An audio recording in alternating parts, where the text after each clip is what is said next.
बाल झाड़िए, झाड़ बाल, बाल झाड़,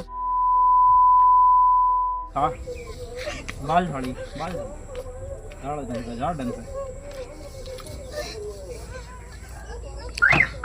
आगे को बैठ जा तू।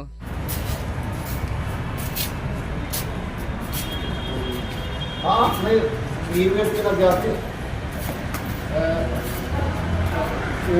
वो नाम पड़ा ना एक नाम था 50 फोटो।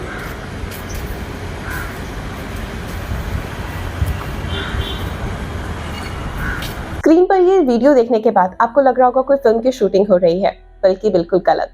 ये कोई फिल्म की शूटिंग नहीं, बल्कि यहाँ पर एक सिरफिरे आशिक ने एक लड़की के साथ हैवानियत की सारी हदें पार कर दी। रोज डे के दिन वो जाता है, एक लड़की को प्रपोज करता है और हर लड़के की तरह मेन ईगो यानी जब वो उसको ना करती है तो वो हैवानियत की सारी हदें पार कर देता है, क्योंकि वो ना तो सुनना ही नहीं चाहता था, वो सिर्फ हाँ सुनना चाहता था। इसके बाद क्या कुछ होता है उस लड़की के साथ, हम आपको आगे इस न्यूज में पूरी चीजें बताने वाले हैं। और जो ये लड़का है ये कम्युनिटी हेल्थ ऑफिसर है, तो उसका काम होता है लोगों की देखभाल करना। लेकिन इस समय इसके सर पर प्यार का इतना जुनून सवार है ना, ये टाइम पास कहेंगे, क्योंकि जब हम किसी से प्यार करते हैं तो उसको चोट नहीं पहुंचाते। लेकिन यहाँ पर उस लड़की की ना सुनने के बाद, यानी उस बच्ची की ना सुनने के बाद में ये अपनी सारी हदें, सारी लिमिट क्रॉस कर देता है। ये रोज लेकर उस लड़की के पास जाता है और लड़की जब जवाब में मना कर देती है, ना कहती है, तो गुस्से में पागल हो जाता है ये शख्स। इसने जबरदस्ती मिठाई खिलाने के लिए लड़की को कोशिश करी। जब लड़की ने इसका विरोध किया तो उसने मिठाई उस पर फेंक कर मारी, उसका डिब्बा उसके सर पे मारा। लेकिन यहाँ कहानी खत्म नहीं हुई, ये तो सिर्फ एक शुरुआत थी। गुस्से में जलता बलविंदर पागलपन की हद से उतर चुका था। उसने लड़की पर हाथ उठाया। स्कूल की एक छात्रा जो बस अपनी इज्जत और आत्मसम्मान बचाने की कोशिश कर रही थी, उस मासूम बच्ची के साथ बेरहमी से इस शख्स ने मारपीट करी। हाँ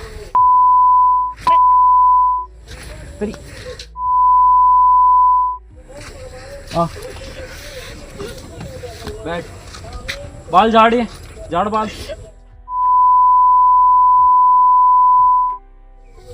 बाल झाड़िए, बाल झाड़ ढंग से, झाड़ ढंग से।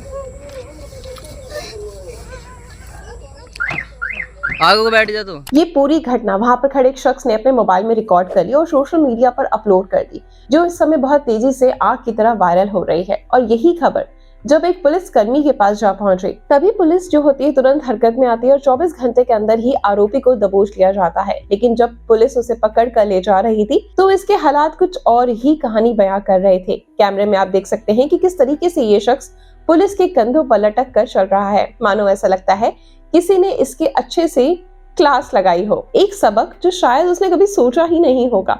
लेकिन सवाल अब ये है कि ऐसी घटनाएं रुकती क्यों नहीं? क्या लड़कियों को हर रोज ऐसे मोंटी जैसे दरिंदों का सामना करना पड़ेगा, या फिर हर मोंटी को उसी की भाषा में जवाब देना पड़ेगा? ये सिर्फ एक केस नहीं, बल्कि चेतावनी है उन लोगों के लिए जो सोचते हैं कि वो लड़कियों के साथ कुछ भी कर सकते हैं, उसके बाद वो आराम से बच जाएंगे। ये लड़की उसी के गांव में रहती थी, जिसके बाद उसने सोचा कि वो उस रास्ते से निकलती थी। स्टार्टिंग में उसने कुछ बातचीत करी जब लड़की ने उसको जवाब दिया, लेकिन जवाब में उसने आगे क्या बहुत कुछ सोच लिया, यानी लड़के ने। लेकिन छात्रा के साइड से ऐसा कुछ भी नहीं था, बल्कि वो छोटी बच्ची थी, उसने उससे थोड़ी बहुत बात करने की कोशिश करी, हालचाल पूछा, एक गांव के होने के नाते उसने जवाब भी दिया। लेकिन इसके बाद उसने सोचा कि इस रोज डे पर मैं उसको प्रपोज करूंगा। और जब लड़की ने मना करा, इसका विरोध किया, तो उसने कहा कोई बात नहीं, तुम पहले मिठाई खा लो। जब उसने मिठाई खाने से भी मना करा तो उसने मिठाई और डब्बा उसके सर पर दे मारा। इसके बाद भी उसका पेट नहीं भरा। उसने फिर आखिरी बार पूछा, क्या तुम सच में मुझे मना कर रही हो? तुम्हारा जवाब ना है? तो लड़की ने कहा, हाँ मैं तुमसे कोई प्यार नहीं करती और मैं इस तरह की चीजों में नहीं पड़ना चाहती। इसके बाद बलविंदर का गुस्सा, यानी उफ मोंटू का गुस्सा उसके सर पर सवार हो गया और उसने उसके साथ मारपीट करनी शुरू कर दी वहीं पर, बहुत बुरे तरीके से। लड़की बहुत बुरे तरीके से रोई जा रही है, उसके साथ गंदे गंदे वर्ड्स यूज कर रहा है, उसको काफी गंदी गालियां दे रहा है, बहुत खराब वर्ड यूज कर रहा है, बहुत गंदी लैंग्वेज उसके लिए यूज कर रहा है।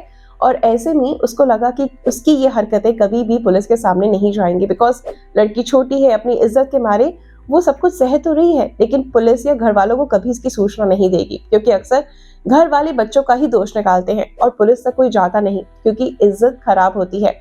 लेकिन तभी वहीं पे खड़े एक शख्स ने ये सारी चीजें जो है कि अपने कैमरे में रिकॉर्ड कर ली और सोशल मीडिया पे अपलोड कर दी। कई बार लगता है कि सोशल मीडिया कुछ अच्छा भी करता है तो कुछ बुरा भी। हर चीज के फायदे भी हैं और नुकसान भी। लेकिन ये आगे आने वाली उन लड़कियों के लिए चेतावनी भी है कि अगर उनके साथ कुछ गलत होता है तो किसी थर्ड पर्सन के इंतजार में ना बैठी रहें कि कोई उनका वीडियो रिकॉर्ड करेगा और पुलिस तक बात पहुंचाएगा, बल्कि खुद के अंदर इतनी हिम्मत रखे कि अगर कोई गलत कर रहा है तो उसके खिलाफ आवाज उठाए। अगर आज उन्होंने आवाज नहीं उठाई तो ऐसे मोंटू जैसे लड़के जिंदगी भर पैदा होते रहेंगे और लड़कियों का शोषण करते रहेंगे। और ये शोषण सिर्फ यही नहीं रुकता, बल्कि या तो उसका मर्डर कर देते हैं या फिर उस पर एसिड अटैक हो जाता है। तभी ये केसेस बढ़ते जा रहे हैं, लेकिन इसके लिए हमारे कानून को भी सख्त होने की जरूरत है।